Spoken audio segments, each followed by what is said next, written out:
Posėdžio pirmininkė, natūralu, gerbiamas posėdžio pirmininkė, kad yra užsirašiusių klausimų, nes mes žinome, kad Lietuvoje buvo NKVDistų ir KGBistų, kurių buvo apie 160 000 Lietuvoje ir jie dėjo visas pastangas, kad Lietuvo, kaip sakant, kaip tokia neatsigautų ir jos nebūtų ir atgaus nepriklausomybę. Tie patys KGBistai, NKVDistai, jie kuo puikiausiai veikia dabartinės institucijose, įstatymo leidžiamoji, sėdi valdžioje ir sėdi vykdomoji valdžioje.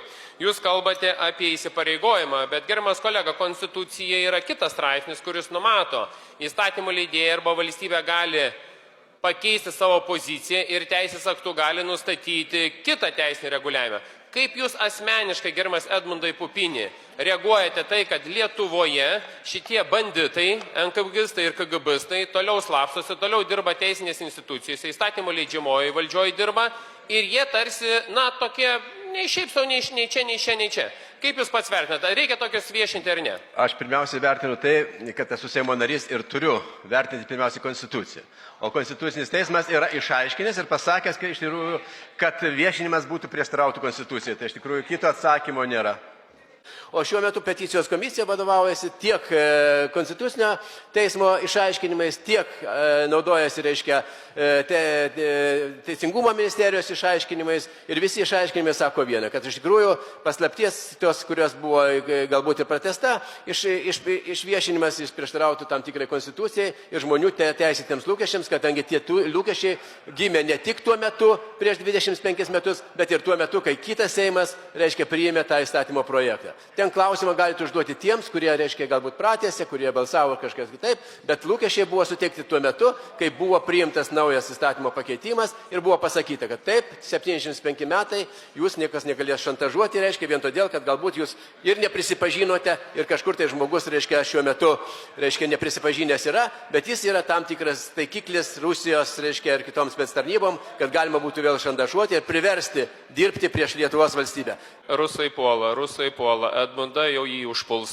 Tai šiandien Edmundas Pupinis, kalbėdamas konservatorių vardu ir partijos vardu, pripažino viešai, kad konservatorių partija palaiko KGBistus, palaiko KGBistus. Edmundas Pupinis, kalbėdamas konservatorių frakcijos vardu, jisai pasisakė kategoriškai prieš, kad tokie asmenys būtų išviešinti. Dėl teisėtų lūkesčių, tai buvo 90 metais gerbimi konservatoriai suduoti. Kažkodėl tai Estijoje nei vienas KGBistas, nei vienas NKVDistas nebuvo nei papjautas, nei nužudytas ir panašiai. Edmundas Pupinis šiandieną kalbėjo apie Konstitucinio teismo išaiškinimą. Bet gerbiamas Edmundai Pupini, kalbėdamas konservatorių frakcijos vardu, jūs sudarinėjate Žemaitaičio apkaltos komisiją. Apkaltos komisija buvo sudaryta neteisėtai ir buvo 3 Konstitucinio teismo išaiškinimai, dėl ko komisija buvo neteisėta. Kažkodėl tai jūsų deleguoti komisijos nariai nesivadovauja iš tų dalykų. O dabar, gerbiamas Edmundai Pupini, aš jums pacituosiu jūsų konservatoriaus patriarcho, kaip sakant, niekada neišrinkto, bet save vis dėlto pasiskelbusio Vytauto Landsbergio poziciją. Vytautas Landsbergis, kada premjeras buvo Gediminas Vagnorius, jis pakvietė tokį Kostą Rimšą. Jisai šiuo metu yra Kanadoje karininkas, kuris gerai išmano labai Kanados, aplamai išmano kariuomenės situaciją ir KGBistus. Ir ką jisai kalba šių metų pas Pumrickaitę, Kremliniai televizijoje, spalio 24 dieną. Noriu informuoti, kad jūsų šiandieną valstybės valdymosi struktūrose, tiek vykdančioji, tiek leidžiančioji valdžioje, yra labai daug KGBistų, kurie lygiai taip pat bendradarbiauja ir turime šnipų.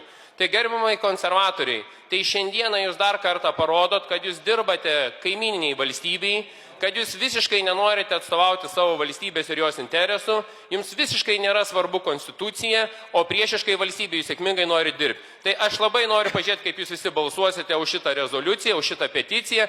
Tai parodysite, kad KGBistai, NKVDistai artimiausi ir geriausi jūsų draugai. Tikiuosi, Lietuva sužinos, kas yra tikrieji priešai.